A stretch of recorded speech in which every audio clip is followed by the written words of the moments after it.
A reading from the book of Numbers. Miriam and Aaron spoke against Moses on the pretext of the marriage he had contracted with a Cushite woman. They complained, "Is it through Moses alone that the Lord speaks? Does he not speak through us also?" And the Lord heard this. Now Moses himself was by far the meekest man on the face of the earth. So at once the Lord said to Moses and Aaron and Miriam, "Come out, you three, to the meeting tent." And the three of them went. Then the Lord came down in the column of cloud, and standing at the entrance of the tent, called Aaron and Miriam. When both came forward, he said, "Now listen to the words of the Lord. Should there be a prophet among you, in visions will I reveal myself to him. In dreams will I speak to him. Not so with my servant Moses. Throughout my house he bears my trust. Face to face I speak to him, plainly and not in riddles. The presence of the Lord he beholds. Why then did you not fear to speak against my servant Moses?" So angry was the Lord against them that when he departed and the cloud withdrew from the tent, there was Miriam, a snow-white leper. When Aaron turned and saw her a leper, he said to Moses, "Ah, my Lord, please do not charge us with the sin that we have foolishly committed. Let her not thus be like the stillborn babe that comes forth from its mother's womb with its flesh half consumed." Then Moses cried to the Lord, "Please, not this. Pray, heal her." The word of the Lord. The responsorial psalm. The response is, "Be merciful, O Lord, for we have sinned."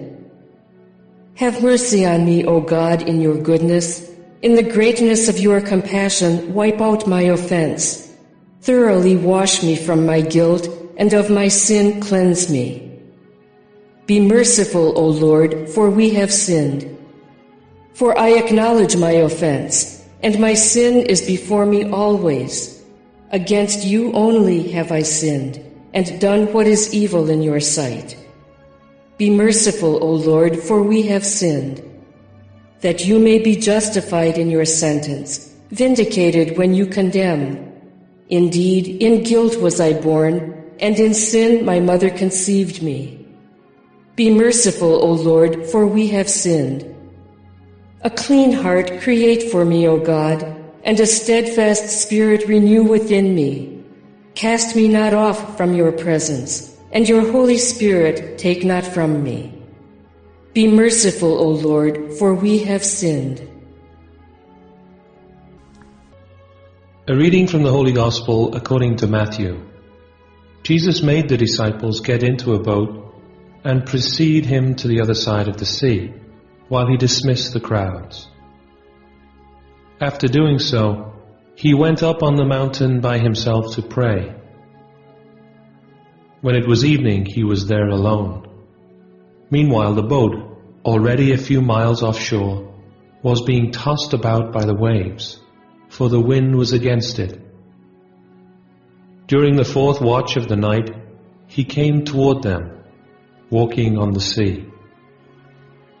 When the disciples saw him walking on the sea, they were terrified. "It is a ghost," they said, and they cried out in fear. At once, Jesus spoke to them. "Take courage, it is I. Do not be afraid." Peter said to him in reply, "Lord, if it is you, command me to come to you on the water." He said, "Come." Peter got out of the boat and began to walk on the water toward Jesus. But when he saw how strong the wind was, he became frightened, and beginning to sink, he cried out, "Lord, save me." Immediately Jesus stretched out his hand and caught him, and said to him, "O you of little faith, why did you doubt?" After they got into the boat, the wind died down. Those who were in the boat did him homage, saying, "Truly, you are the Son of God." After making the crossing, they came to land at Gennesaret. When the men of that place recognized him, they sent word to all the surrounding country, people brought to him all those who were sick, and begged him that they might touch only the tassel on his cloak. And as many as touched it were healed. The Gospel of the Lord. The first reading comes from Numbers 12, 1-13. Over these days we've heard about the rebellion of the people of Israel, how they were ungrateful for all the gifts that God had showered upon them. Well, today we hear about a rebellion in Moses' own family. Miriam, the sister of Moses, and Aaron are jealous of the fact that Moses has received a special authority from God. And that's a common difficulty in our lives. We often ask ourselves, why has that person received that special gift when I haven't received it? We're not satisfied with the gifts and even the lack of gifts that God has given us. We want something else, rather than realizing that God had a special reason for creating us the way we are. Well, because of this rebellion, Miriam is punished by becoming as white as a leper. What is Moses' response? He intercedes for his sister. Even though she was jealous, even though she tried to steal from Moses what he had received from God, his response is to feel sorry for her and to intercede for her. And this is a very important lesson in ministry. We will often be attacked for what we've said or done. And we have to realize that even if we're attacked, they're not so much attacking us, but very often they're attacking a situation which is beyond their control. They're angry because of something else in their lives, and we turn into the lightning rod. Our job is not to be angry at them, not to think of a clever response to put them down, but rather to feel compassion for them, to realize that the anger they're expressing is a symptom of their hurt, and the last thing we want to do is hurt them more. The Gospel is from Matthew 14, 22-36. In the multiplication of loaves and fish, we've seen Jesus' power over nature. Well, that power continues when Jesus comes walking on the waves of the sea around the fourth watch of the night. Now, the fourth watch of the night is the 3 hours that precede dawn. So right at the end of the night, Jesus appears to his disciples. This is another example of Jesus' power over nature.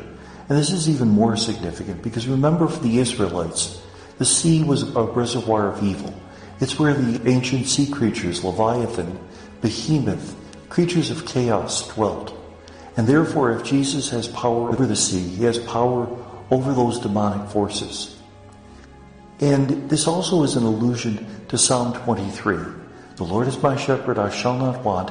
In verdant pastures he gives me repose. Remember how he had the people sit down in the green grass and he fed them. Beside restful waters he leads me. That when he gets into this boat and tells the disciples to have courage, it's a sign that he is in fact leading them to restful waters. He's not leading them to a revelation that should frighten them, but rather leading them to understand who he really is. Well, Peter half understands it, and with his impetuous nature, he goes out for a walk on the sea, walks a few feet, and then his faith fails him, and he begins to sink. Jesus rescues him, but berates him for his little faith.